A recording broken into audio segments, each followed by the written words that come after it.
Hello everyone, welcome back to my channel. Hope you all are doing great. Before getting into the video, subscribe to our channel. Today we're gonna discuss all of these things, so stay patient. So let's know how to install Java. Open your Chrome browser. Go there and type download Java.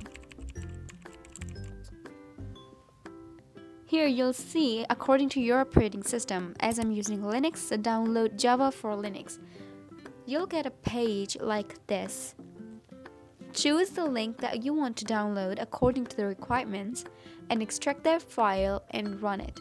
After installing Java, open Atom IDE and press Ctrl S to save the file. Navigate to the folder where you want to save that file and type in the name of the program with .java extension.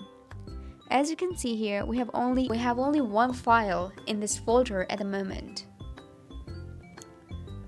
Press Ctrl S again and navigate to the folder from terminal. To change the directory from current directory, we say cd, which stands for change directory, and the directory name to which you want to change. Then we say ls to list all of those things or files in that folder. Then we say java c myprogram.java. In our case, my program is the file name. And then Java and then your program without extension. As you can see, it's throwing an error because we saved an empty file. So let's write class, which is very important and contain all of your program. Class and then the file name exactly as you've written and saved it. It's giving us another error because we have no main function in it.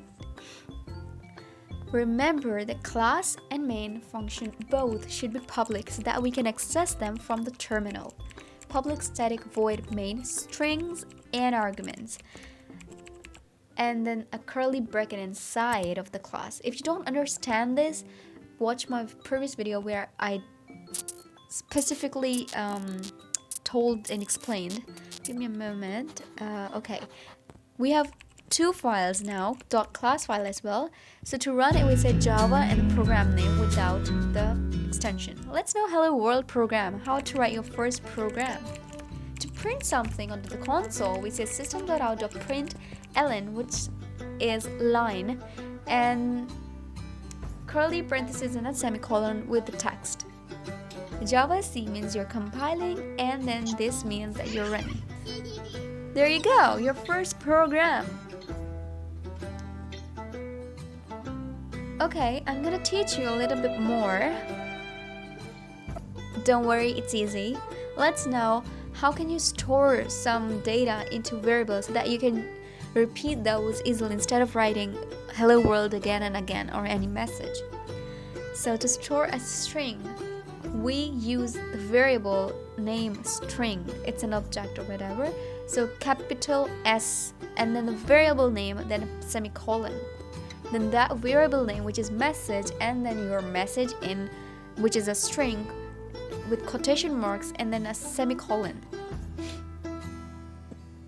And then we print message that is containing our message. Let's say that you say in mathematics, let x equals to 0. So whenever you put x, it means 0, right? So we print message which is containing or subscribe to my channel, right?